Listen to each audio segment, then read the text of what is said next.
Should we get started? Yeah, yeah.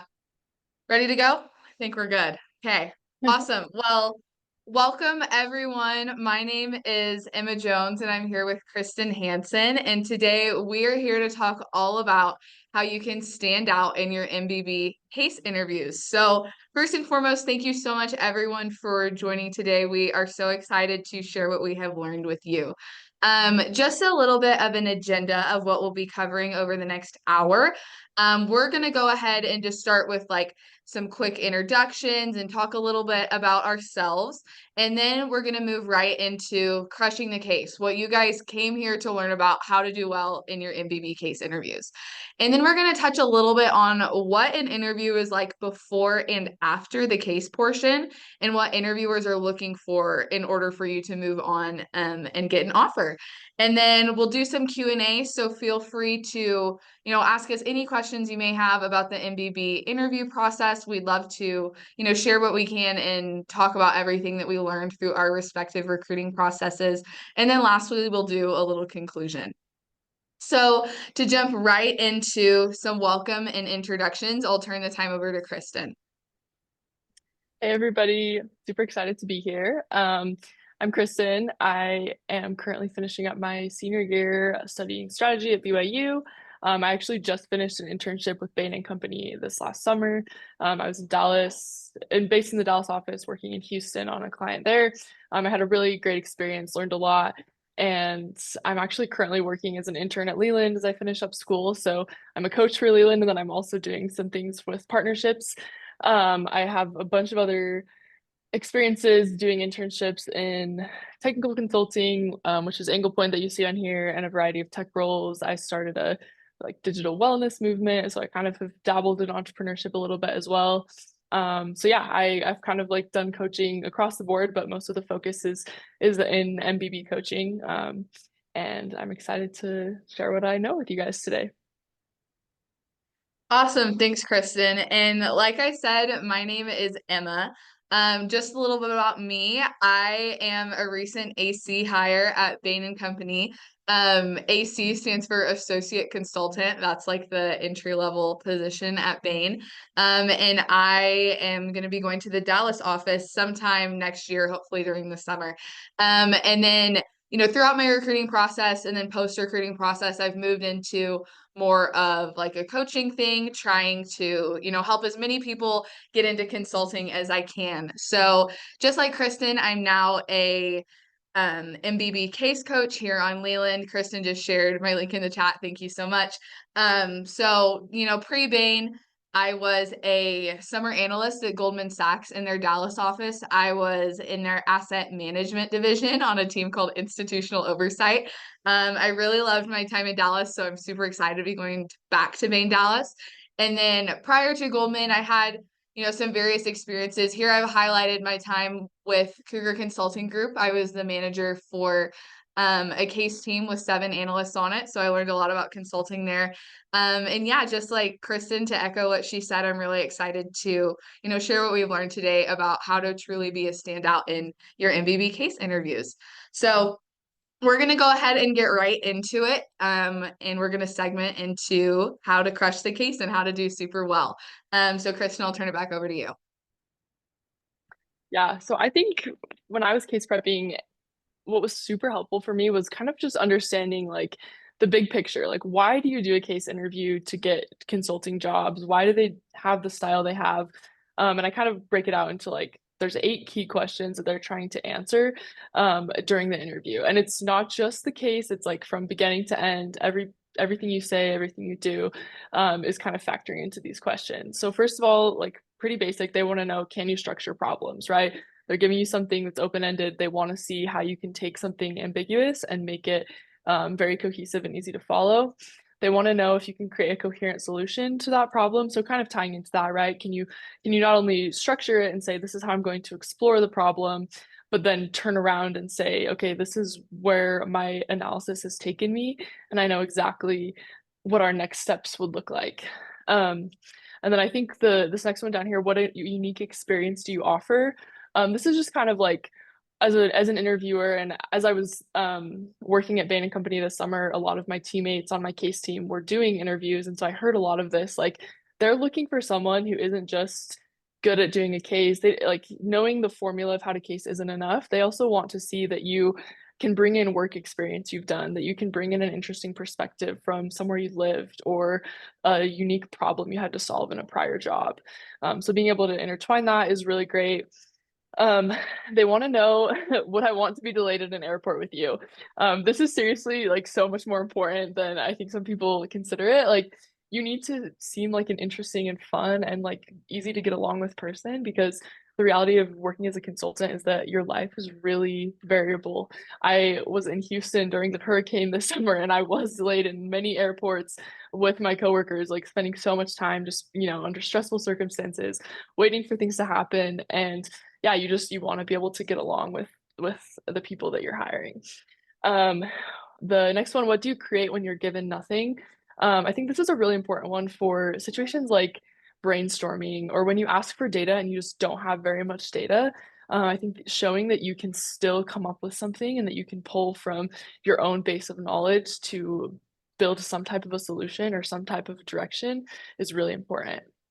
How do you respond to mistakes? This one is so important, and I think like I don't know, made me less stressed when I was case prepping. Like I actually in one of my case interviews, final round with Bain, made like a pretty big math mistake. Like I was doing the math, I was like, this is the answer, and then I was like, wait, no, that's really wrong. And I like backed up and fixed it. And anyway, I think like it's really good to know that you can still get an offer if you make a math mistake or any other mistake. They want to see like, what do you do? Do you freeze and freak out, or do you just calmly say like, oh, I messed up, let me fix that and try again? Analyzing data kind of goes along with like the math and the quantitative portions. Like, how can you take numbers, extrapolate the meaning of them? How can you take like maybe a set of data they're showing you and like quickly understand what it's saying? And then the final one is throughout the whole interview, like, can you communicate clearly?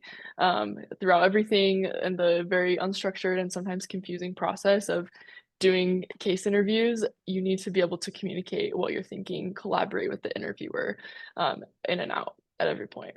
So those are kind of the key things. I also just will put in a plug before I give it back to Emma that you can send us questions in the chat at any time during this presentation. If you have specific questions or you want us to dive deeper on anything we're talking about, don't hesitate to either come off mute or send a question in the chat. Yeah, awesome. Thank you so much, Kristen. Just to, add some more credibility to what Kristen is saying here. Whenever I started prepping for case interviews, I kind of felt overwhelmed by all the different criteria that you're being evaluated by, but I really found it super insightful to think about how am I being evaluated and what is my interviewer thinking, which allowed me to better understand how I should behave and how I should approach the case. Let's see. I'm seeing a question in the chat from Eric. What's the hiring window for most consulting firms? Kristen, feel free to jump in here as well. Typically, a lot of the recruiting happens during the mid to late summer and early fall. So there's some recruiting going on right now. It really depends on firm, region, country, stuff like that. But generally speaking, recruiting is mid to late summer to early fall. Kristen, would you agree? Yeah, almost all the time for entry level, that's where it is. It doesn't mean that there's not events or like different Mm-hmm. ways you can connect with the firms in the spring or summer, but they usually are like doing interviews right now. Yeah. Yeah. Formal recruiting is usually during that time, but truth be told, consulting recruiting is a year-round thing, and there's things you can do to, set yourself ahead year-round. So just to, kind of segment back over to a case interview overview, I'll give it back to Kristen really quick. Yeah, so this is just kind of like what you should expect if you have a case interview coming up or you hope to have one in the future.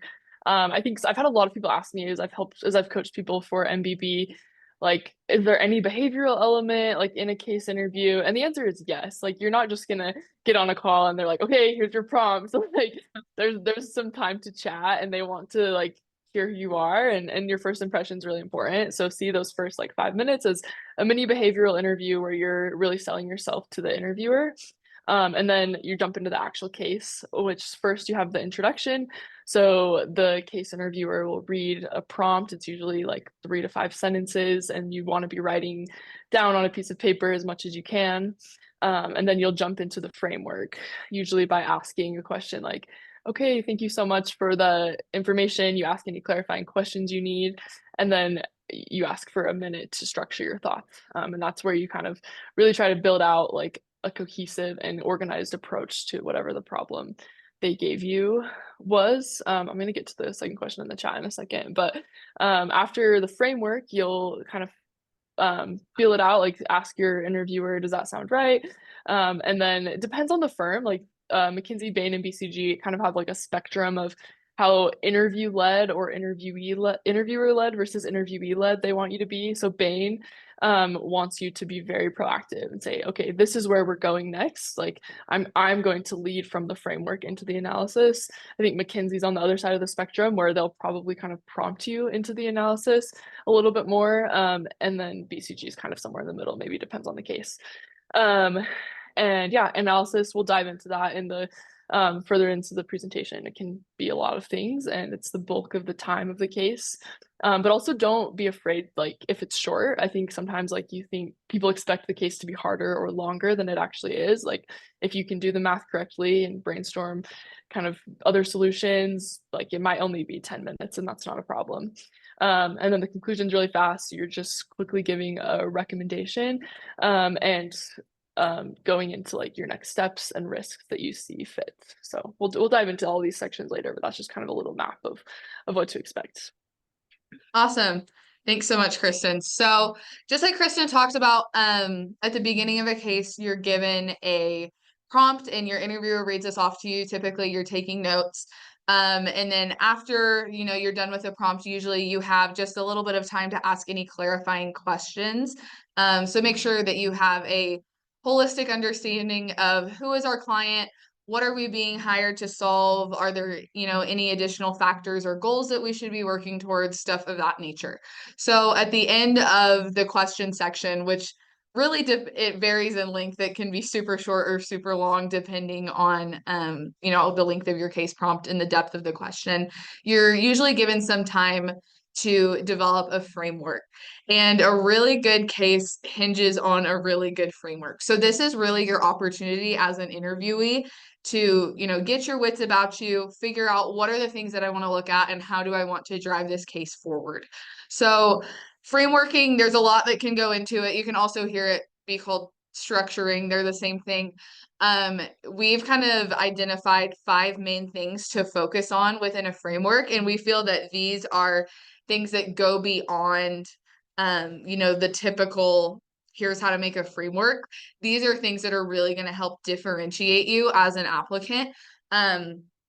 So the first thing that, sorry about that. The first thing that we want to think about here is, sorry about that. Sorry, can you still see my screen? Okay, sorry. So the first thing that we want to think about here is creating a custom structure. So something that's really important in MBB interviewing is to ensure that you're not just using a canned structure or like a pre-made, very common structure for all of your cases. So for example, as you're reading case books, you'll see frameworks that are very common, like customer, competition, and company or something. That's an example of a very common framework. And in an MBB interview, they're going to be looking for you to create a customized, tailored framework to the actual question. So the way to do that is just look at the case and think, what are 3 or 4 statements that must be true in order for me to be confident in my recommendation. So the market must be like this, or the company must be like this, or our product must be like this. And that's a way to really think about what are things that my analysis is going to hinge on. Typically for a framework, you're probably going to see anywhere from 3 to 5 buckets. For a 3-bucket framework, you'll probably have a little bit more in each bucket, whereas for a 5-bucket framework, you may have a little bit less in each bucket. And a bucket is just like a category in your framework. You can kind of think of it as a subheading or a title of a different section. And then moving on from creating a custom structure, another way that you can break down maybe an ambiguous or overwhelming problem is using an issue tree. So you kind of just map out all the things that you need to look at, and that will allow you to really figure out what are the things that are relevant to this case and what are the things that are going to help me arrive at my end conclusion. Sorry, and just like Kristen said, we see the questions in the chat. We will try and get to them as we're working through this, but we'll also have time for questions at the end that we'll try and get to your questions. And then moving on, it's also important to incorporate quantitative and qualitative elements in your framework. So the reason that this is important is the majority of analysis sections within a case are going to have qualitative and quantitative factors. So the better you can tailor your framework to the rest of the case, the more in control and confident you're going to feel as you're working through the case. So for example, you may have a case in one bucket, you're wanting to talk about customer segmentation and preferences. And in another bucket, you're wanting to talk about profitability trends and changes in revenue and costs over the past couple of years. So, that profitability trend bucket is going to be much more quantitative than a customer segmentation or preferences bucket may be. But it's important to try and incorporate both qualitative and quantitative factors into your structure. And then next, you're wanting to think about, for each bucket, think about specific things within each bucket that you want to think about. So for example, if I were doing a case and I had a bucket titled financial considerations, I'd want to look at revenues. I'd want to look at costs. If this was a startup or a new venture, I'd want to look at startup costs or initial outlay or capital requirements or whatever that may be. So when you're giving your framework, in addition to just saying the title of the bucket, you're going to want to illuminate a little bit more within that bucket, some specific things or pieces of data that you would like to get. And then lastly, it's really important to prioritize the key areas within your case. Cases and prompts can seem very overwhelming to get through in a short amount of time. And the truth is, you're not going to cover everything that a real consultant would cover in an actual case in a 30-minute time span. What's important is that you figure out how to prioritize what's going to get you to your results and what's going to get you to that end conclusion. So what that looks like in practice is usually after giving a framework, you'll say, I would like to start with XYZ area because it will help me understand XYZ about the problem we're being asked. So really holistically, the overall takeaway here is that you're wanting to create a unique and tailored framework to the question rather than just forcing a pre-existing structure, because that's going to allow you to stay in control during the case and continue driving forward. Is there any other questions, or we can hand it over to Kristen for a little example? Yeah. We had one question. We'll answer the ones about recruiting at the end, but we had one about giving an example of a custom framework, which I can kind of weave into this little example. So I want to give you guys all like about 1 minute to try and structure this problem using the principles that Emma just talked about. So I'll just quickly read the prompts like you would kind of be read a prompt in a consulting interview. Your client is a new coffee shop chain looking to expand into a mid-sized city with a population of 1 million people. They want you to estimate the annual demand for coffee in this city, including the number of potential customers, frequency of coffee purchases, and the average spend per coffee purchase. How would you size this market? So this one honestly gives you a lot of information about like what the data they want you to provide, which isn't always the case. But just take like 1 minute and kind of think about how you would do a structure to solve this problem.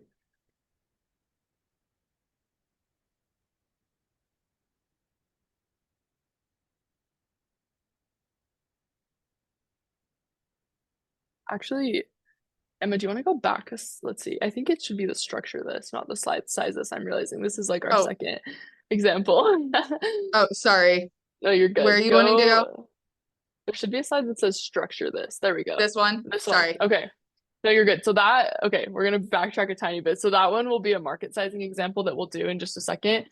This one it might have been out of order, but this one is a little bit higher level. So this is kind of more realistic to what you would get at the beginning of a case interview. Your client's a mid-sized clothing retailer and they want to enter the sustainable fashion market. They want your help evaluating the feasibility of launching a new eco-friendly product line, including price strategy, market demand, operational changes, and potential competitive responses. How would you approach this problem? Um, so yeah, I'll give you guys like 30 seconds to a minute to think about structuring this problem and we'll go from there.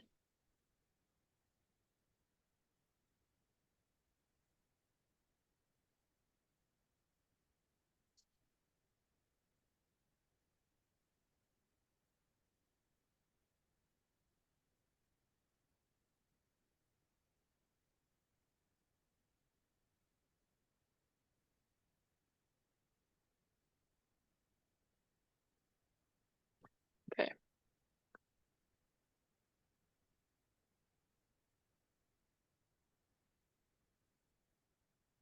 Does anybody want to either come off mute or send like the 3 or 4 or 2 buckets they came up with in the chat?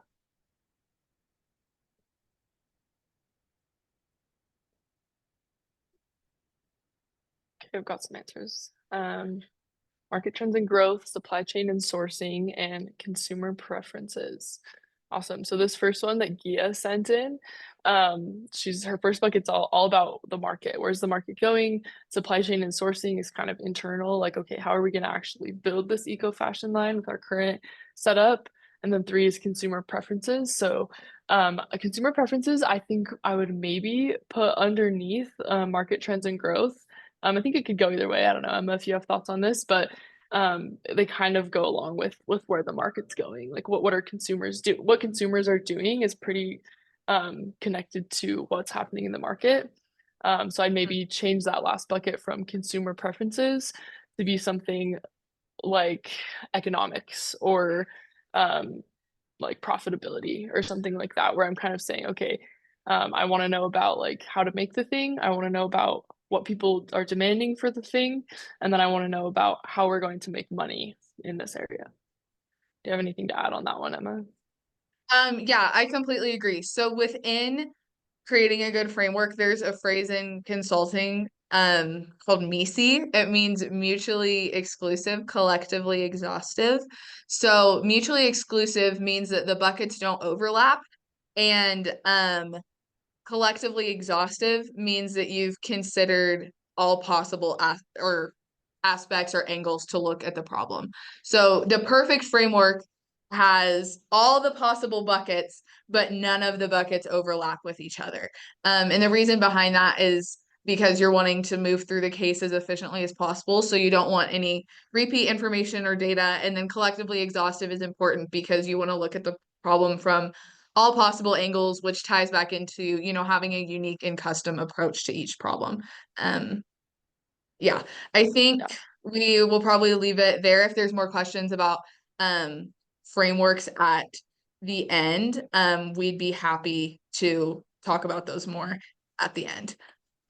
So we will go ahead and move on to this. So yeah, we structured that. So now we're going to talk about, once you get past the framework, what are the keys to a great analysis? So just to, keep you guys coming along with where we are in the case. So we had the intro, we had the clarifying questions, we had the framework.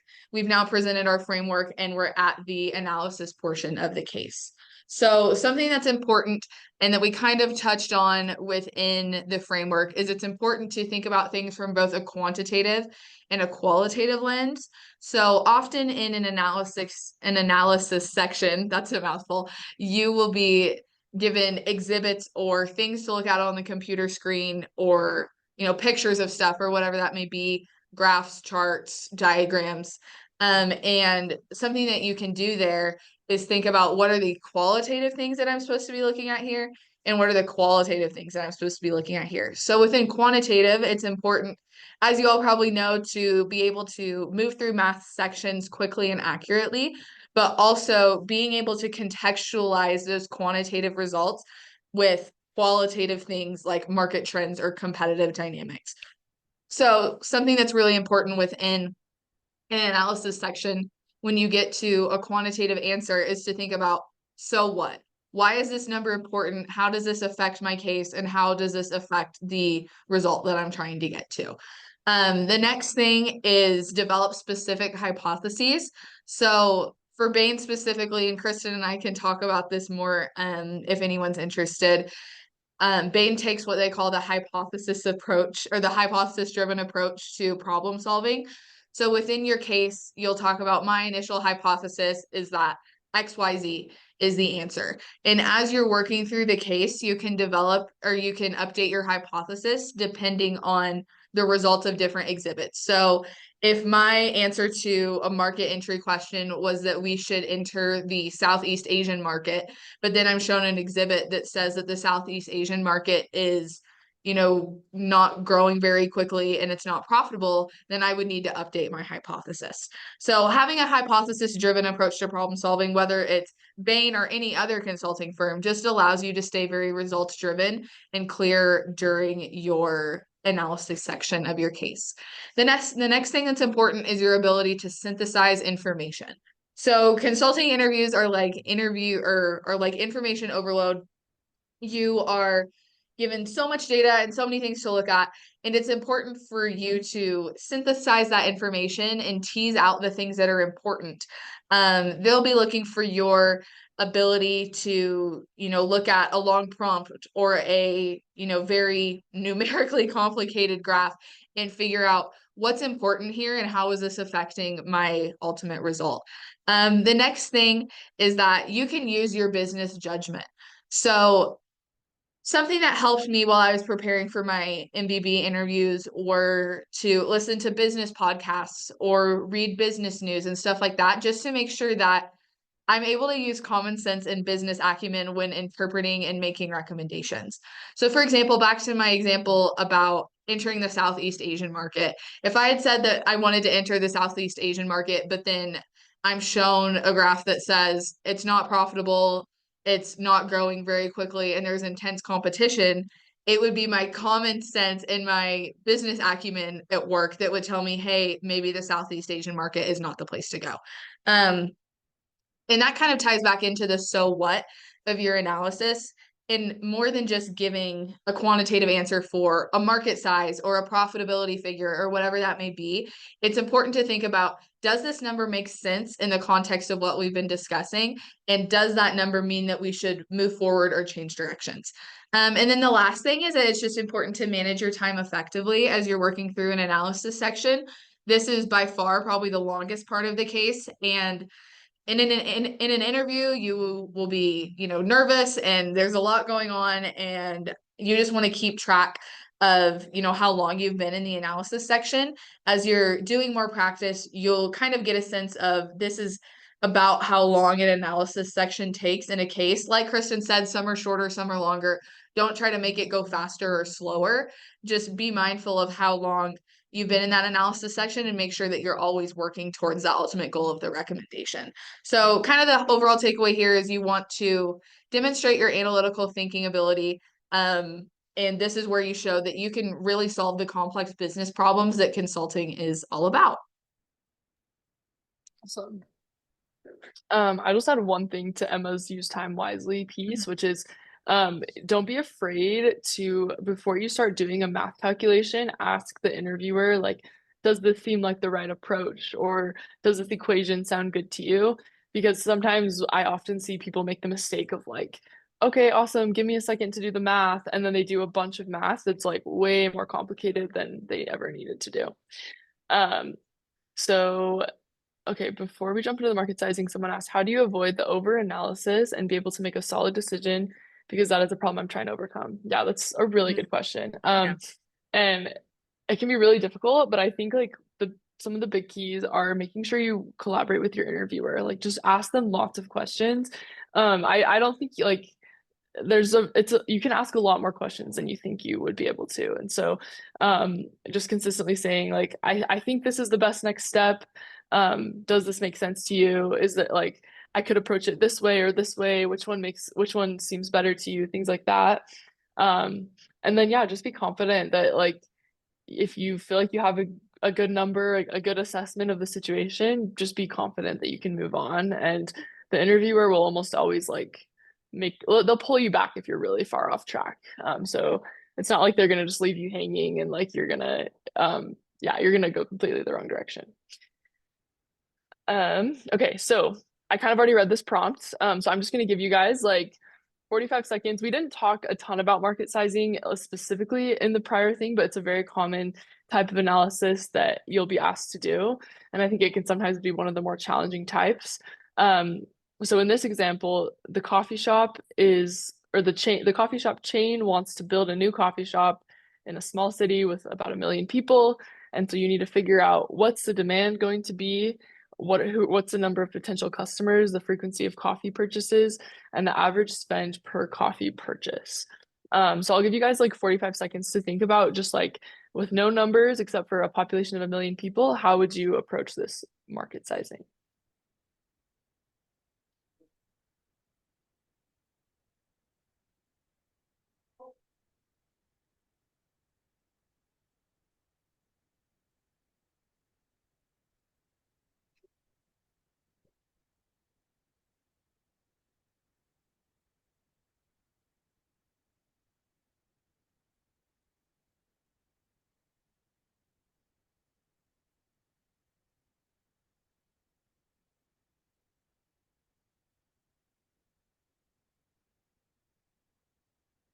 Okay, does anybody want to come off of mute and quickly explain how they've sized the market?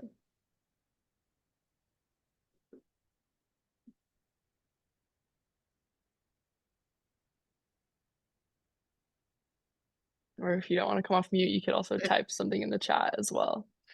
I can try. Okay, awesome. Awesome. Katrina? I didn't finish, but I'll just walk you through what I was thinking here. So I started off with number of people in this general city, which is 1 million. We got that number. And then just from that number, I estimate like about 30% of those people are coffee drinkers. So then that would be around like 300K coffee drinkers in this city. And then I was thinking about like how many times in a week people like drink coffee. And I think that would be between like daily to like once or twice a week. And then I was thinking about like how much is 1 cup of coffee. And generally it would be about $3 per cup of coffee. And then I didn't finish from there, but from there, what I would do is calculate how much it would be for like if we average it 3 times a week for cups of coffee, that would be like $3 per like that's $9 a week that people would spend on coffee. And then it's asking like per like annual demand for coffee. And so if we say there's about like 50 weeks in a year, then we would do 50 times 9, and that would be 450 times the 300K. And then that would give us like an average of annual demand for coffee based on the question there. I don't know. I just guessed on those numbers. No, that was great. Awesome. Yeah. Yeah, you did a great job just walking us through how you were thinking about it. And I think like yeah, the kind of basic assumptions you made were pretty logical. It's a lot less important, right? If I think the average price of coffee is $5 and you said three, I'm not going to be like, oh, like that was a terrible market sizing. Like as long as it's like within reason of just like your own logic, and yeah, it's going to be good. I think if I was to give like areas that you could like enhance your market sizing, Mhm. I would maybe try to start the market sizing with like an equation before you even talk about the numbers. So, for example, like, okay, to figure out like the size of the market in, let's say, US dollars, I want to multiply 1 million people by the percentage of coffee drinkers in this 1 million people by the amount of money per week they spend on coffee or money per month they spend on coffee, and then multiply that by either 52 or 12, depending on if I decided on months or weeks. Um, and then you can kind of go into it from there. But yeah, you did a really great job of like saying all the right components and kind of just quickly being able to estimate general ideas that made a lot of sense to me and sounded good. So yeah, and then we have a couple in the chat, or we have one in the chat as well, which I think you kind of, Deshita, you kind of made the same essential claims that, yeah, you're going to like figure out non-coffee drinkers, coffee drinkers, figure out like segments. Maybe sometimes you might want to split groups in half. For example, like, okay, we have our daily coffee drinkers, and then we have our weekly coffee drinkers, and there's 20% of the population are daily coffee drinkers, and another percent of the population are weekly coffee drinkers. One other thing you might want to consider in this specific market sizing too would be how many people are buying coffee versus drinking it at home. That would be like an even more enhanced, like, just kind of demonstration that you're not only thinking about like what it's giving you, but you're like, wait a second, coffee doesn't always mean at a coffee shop. So Awesome. Thank you so much, Kristen. Just to add one more thing onto market sizing, as you're learning how to market size, there's two main approaches. It's top down or bottom up. So this was an example of top down market sizing, where you start with the entire population, the top of the funnel, and then you narrow it down to, how many US dollars is the coffee market in this city. The opposite of that is bottom up. So if, for example, I was trying to estimate the annual spend in the US for businesses on tax preparation services or something, and I knew that there were, let's just say, 40,000 businesses in the US, that's me starting with a specific figure and then trying to extrapolate that statistic or figure to the entire population. So as you're researching market sizing, just keep that in mind, that depending on the initial information you're given, either a top-down or a bottom-up approach would be best. Just to move on into keys to a great conclusion. So by this point in the case interview, you've now gone through the introduction, the questions, the structure, the analysis, and you're finally at the end. So at this point, you may feel a little fatigued, tired, just ready to get the case over with. Those are all very normal things to feel, but it's important to make sure that you finish strong, because this is the lasting impression that you leave on your interviewer. So the first thing that's important with creating a great conclusion is making sure to provide a clear, direct answer. So in some cases, it may not be super, super clear the answer that you were supposed to get to. So whether or not in your heart of hearts you aren't sure what the answer would be, make sure that you're not giving an ambiguous recommendation. Make sure that you're clearly taking a stance on whether you think the answer should be A or B and why you think that. So kind of one of the worst things you can do here is say, well, on one hand, blah, blah, blah, but on the other hand, blah, blah, blah. It's important here to really, really take a stance and explain why you believe that. The next thing that's important here is support with a few key reasons. So I kind of touched on that with explaining why you think that. So kind of the way conclusion goes is you'll give your recommendation, and then after you give that recommendation, you give a few reasons, 1, 2, 3, depending on, how long the case was, the depth of the analysis, whatever that may be, a few reasons why you believe what you believe. So something that I like to do is, you can kind of feel in your analysis as you're moving through different exhibits, graphs, brainstormings, whatever that may be. I like to pull a reason or two from each of those kind of sections of the analysis, and that ensures that I'm tying in everything we talked about in the case into my final recommendation. So really, these supporting points are why you think what you think at the end of the day. The next thing is that you want to prioritize the most impactful elements of your analysis. So for example, if you have kind of a tangential brainstorming about what are some things that our client can do to improve their marketing strategies in Western Europe, that may be kind of a tangential brainstorm that isn't super relevant to the initial prompt in the case. So you're wanting to make sure that you are touching on the most important things you talked about in the case and the things that are relevant to the issue that you were hired to solve. The next thing is after you give your reasons, you're going to want to address some risks and mitigations.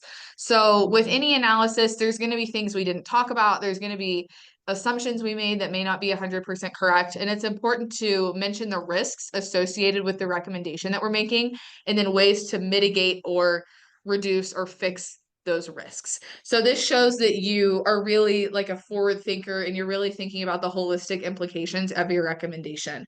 The last thing that you can do is propose some next steps or action items. So you can say, I think that my recommendation is this. Here's why. Here's a risk of this. Here's a mitigation for that. And then next, after finishing this analysis, I would recommend that we look at this. So that's just showing that you are able to really think about what is our client going to have to do to actually implement this solution and what should they do next. So holistically, the key takeaway here is to, demonstrate your ability to, like I said, synthesize all this information into a punchy and actionable conclusion. And now we're going to talk a little bit about before and after the case. So like we talked about at the beginning, your first and last impressions matter. This is kind of the last time that your interviewer is going to see you before they are making a recommendation about whether to move you forward or whether to give you an offer. And then when you start the case, your first impressions really set the tone for the rest of the case. So a couple of things that we want to highlight are being memorable, saying thank you, and talking about achievements and goals. So for being memorable, your interviewer, whenever you're interviewing for consulting, has likely interviewed at least several other people that day. And it's likely that they were all given the same case prompt as you. So your interviewer has been through this process already. Or if you're the first one of that day or the first one of the week, they're going to go through that same interview process many more times with other candidates. So it's important to think about ways that you can stand out in a pool of applicants who have already made it to the same point as you. So something that's really important here is to figure out ways to tie in your personality and who you really are, but keeping it professional. So, for example, try and keep a conversational tone while you're moving through the case. A lot of people have a tendency to get super stressed and kind of clam up during their interviews, and that makes it an uncomfortable experience both for the interviewee and the interviewer. So, if you seem like you're having a good time, you have a fun yet professional personality, and you keep it conversational, you're going to make sure that your interviewer has a good time and that they remember that they had a good time with you. And these personality things can significantly influence the decision-making process. So just to provide some more credibility to this, before or after my first round and after my final round at Bain, whenever I got my offer, the things that my interviewers mentioned to me were that they loved my energy and they could tell that I was having a great time, and I kept a conversational and fun-loving tone throughout the entire case. So this really does matter. And like Kristen said, they're thinking about, do I want to be stuck in an airport with this person? So if you were just a little stressed out ball of nervousness, they may not have the best time. So really just make sure that they're having a good time with you. The next thing is to say thank you. Just make sure that you're expressing gratitude for the opportunity that you have to be there. There are hundreds, if not thousands, of candidates that would wish to be in your spot if you make it to an interview for consulting. So just make sure that you're, expressing positivity and that you're, showing appreciation for the opportunity you have to be there. And then lastly, something that you can do, and this kind of ties into being memorable, is talking about achievements and goals. So while you're doing your chit chat with your interviewer, ask them about what has been your favorite case at your consulting firm, or what has been the most rewarding experiences you've had, or what are some goals you have for yourself professionally, and then maybe highlight some of those things yourself. And that shows that you are an eager contributor and you're interested to learn about who your interviewer is and their success at the firm that you're interviewing for. Okay, so that's kind of all of the content we had for today. So we are going to go ahead and turn it over to you all for questions. So feel free to come off of mute. And then if we get a lull of people coming off of mute, we'll answer some of the questions in the chat.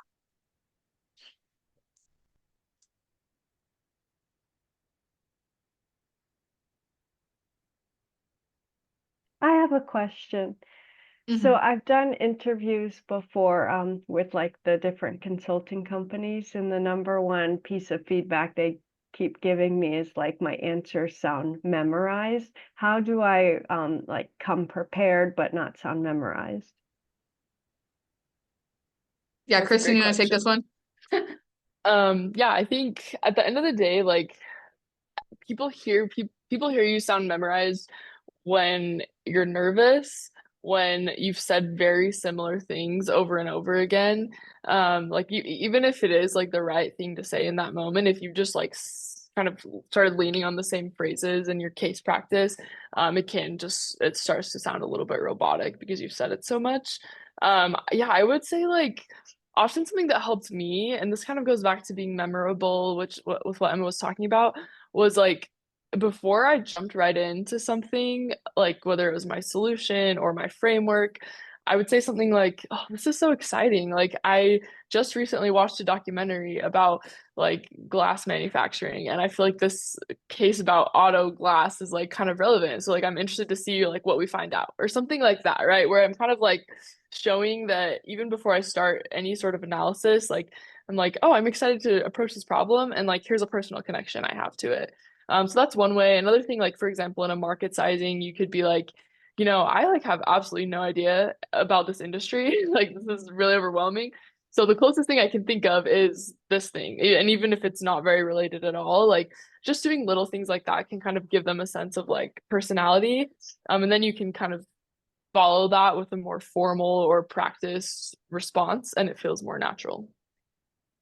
Yeah, just to add some more to that, something that really helped me with not sounding canned is whenever you are giving your framework, regardless of maybe, the titles of your buckets sound kind of general, make sure to incorporate vocabulary from the industry or the case itself within your bullet points in your buckets. So rather than just saying costs, talk about, if your case is about like a clothing manufacturer, talk about the cost of, acquiring the fabric and the cost of the labor to actually, manufacture the clothing themselves. And then talk about how are we getting the clothing to the stores? Do we have to provide hangers? Can we, smush them up or something? Like talk about things that are actually relevant to the industry and try and use vocabulary that's also relevant to the industry, which will make it really sound like your framework is honed into the problem itself. Got it. Thank you. Mm-hmm. I Okay, let's go have to a Parth. question. Yeah, go ahead. Yeah. Oh, so many a times when I do my case interviews, and I mostly do it with my case partners, the overall timing of my case tends to go at the higher end of 40 minutes. It's like about 45 to at the most, at the very latest, it goes about 50 minutes. But Mm-hmm. I think that could be a problem because usually the case interviews are timed at around 30-35 minutes. I'm a little bit skeptical about my timing, but I do enjoy casing, and most of the feedback which I got from my case partners is like I'm very conversational and they enjoy talking with me and I enjoy doing that. So I was just wondering, will that be a problem considering my application that yeah, it was for 30 minutes, but it got extended most of the time? Um, like yes, short answer. Like you need to finish the case, I guess, in the interview slot, or they'll probably just cut you off. Right. I think yeah, being conversational is great. I think the biggest thing you can do if your cases are consistently going longer is work on saying less with more. Try to cut yourself off. Say, I'm only going to say two sentences and then I'm going to stop. And just like kind of make that rule in your head as you're practicing, um, and see if that can help you. Makes sense, Yeah, makes sense. another tip that I have for that, I also struggled with being concise, is that whenever you're going through a framework or whenever you're giving a recommendation or really just in general, say what you want to say, but don't feel the need to over explain yourself. Your interviewers are, very competent business people and they understand what you're saying. So don't feel the need to, if you make a claim, talk about it for 30 seconds and why you think that. Just say what you want to say and move on with it. Makes sense, makes sense. Thank you so Mhm. much, guys. Mhm. Yeah. I had a question as well. So I'm kind of choosing between other internships this summer and then hoping to be able to do cases for them next year. And so I'm kind of looking at what would be, in your opinion, better, like doing something that's more in-house and analysis, analytics, or maybe more of a consulting role, but is less businessy and a little bit more software-y. What would they value, the consulting aspect or the in-house business analytics more? Just to even get to this case interview. Sorry. Yeah. Yeah, that's a really good question. So something that is kind of unique and beautiful about consulting, but also difficult, is that there's people who come from a wide variety of backgrounds. So almost what matters more is your ability to, provide unique value rather than to say, I had 10 consulting internships before I applied. Um, I think it kind of just depends on potentially the firm you're applying for, what their business needs are, but it can be difficult to predict what exactly they're going to look for. So I would just say go with whatever you're going to have a better time doing, and go with whatever you think you can make sound more interesting and applicable to the firm you're applying for. Kristen, I don't know if you have another take on that, but there's not necessarily a hard and fast rule for you have to have this background and this experience in consulting to get an interview. Yeah, my only thing to add to that is that I think they really value passion and excitement and uniqueness in consulting, because they're really selling us as consultants. And so the more memorable and unique and passionate we are, the better we are for our clients. So yeah, just like whatever out of the options, like what do you feel more excited about? What do you feel like is maybe more unique, or like going to lend itself to just like developing you into the person you want to be at the end of the day. I don't think it's like too formulaic. You can kind of just do what feels right. Thank you. That's awesome. Appreciate it. Mm-hmm. Gio, go ahead. Hi, so what was like your timeline, or like how often were you practicing like recruiting, or like how early did you start when you were preparing originally? Yeah, I can start. And it's different for everybody. So like for me, I didn't learn about consulting super early into my college experience.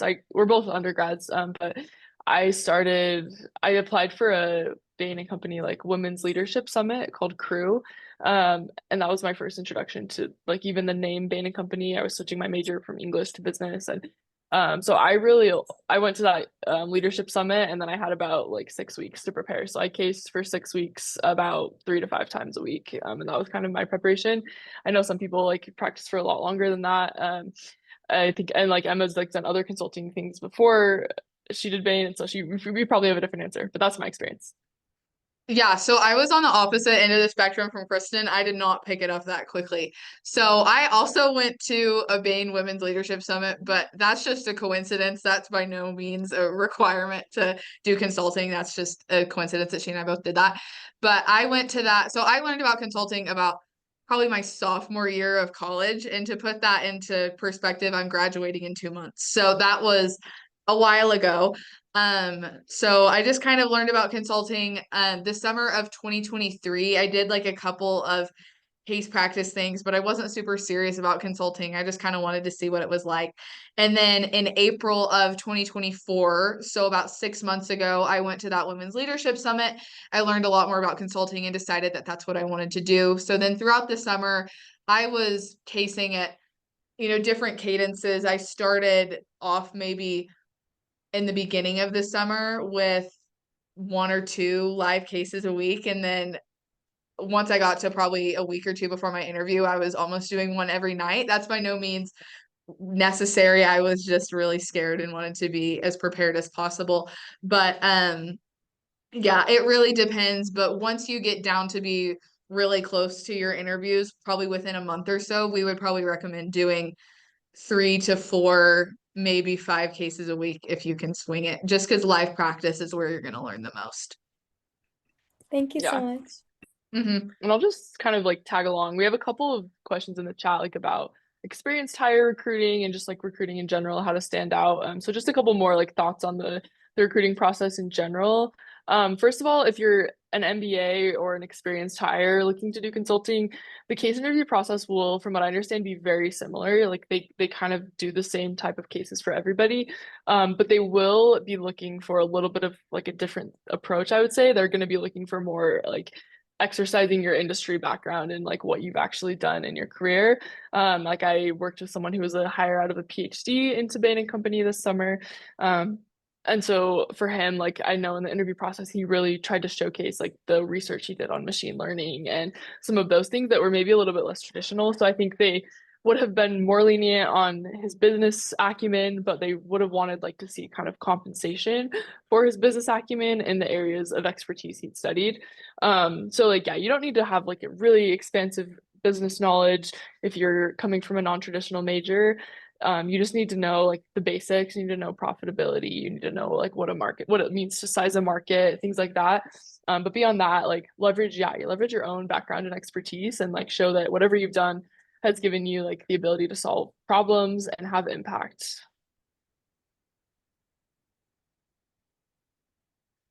Yeah, I agree. Just to go ahead. add on to that, I'm seeing a question about, are interviewers more lenient with people from non-business backgrounds? The hard answer to that is no. So in a case interview, you're required to have pretty basic business knowledge. So therefore, everyone's kind of held to the same standard. Like if Kristen had stayed an English major and I'm a business major, she and I are evaluated on the same criteria and are expected to perform at the same level. Um, However, in your case interview, there are tons and tons of people who do consulting every year that do not have business backgrounds. So it's not so involved that you can't pretty much teach it to yourself and get the business knowledge you need to succeed in a case interview. So you're held to the same standard, but it's not as much knowledge as you would gain, for example, if you did a full-on business major. It's very basic.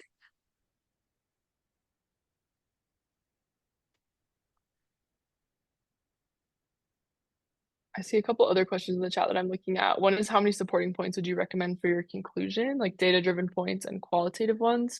That's a good question. I think I love when people number. So like say your conclusion, yes, they should enter this market. Reason number one, reason number two, reason number three. I would say 2 to 4 is like the right number. And then you also want to make sure in that conclusion that you're bringing up risks and mitigations, which can usually be like in the same sentence, like we need to investigate this more because this is a risk, or yeah, just things like that.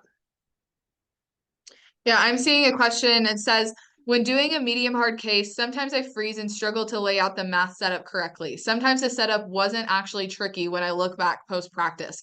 Are there any tips to navigate this problem? This is a really, really good question, and I struggle with the same thing. So something that really helped me whenever I was doing maybe a more difficult quantitative section and I was struggling to do the math setup before I actually did the numbers is I would think about what is the final number that I'm trying to get to here. And then I would kind of work my way out from that. So if I'm trying to get to X amount of profitability per year, maybe I would want to take the, annual volume times the profitability per unit or something like that. Think about what are the ways that I can start with my answer first in my equation and then figure out all the little pieces I need to get there, rather than trying to take all these little bits of data and little mini equations and then synthesize them into a final answer.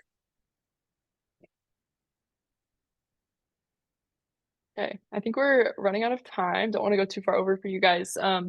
So we'll just put up a couple of slides about coaching and next steps if you guys want to get more one-on-one support from us. But really great questions. Thanks so much for all the participation tonight. Like I said, Emma and I are both coaches on Leland, and we're really excited to just help everyone we can and get their dream job in consulting. Leland has more events like this, one-on-one coaching. There's some other like cohort-based things as well. But yeah, we'll just in a second here put up our QR codes. So here's the one for Emma and I.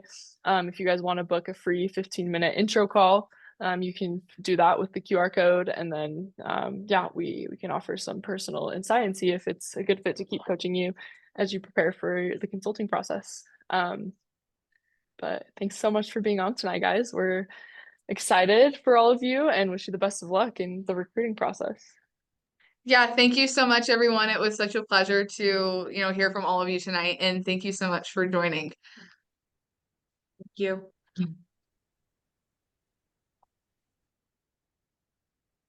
Have a great night, everyone. Thanks. Bye-bye, everyone.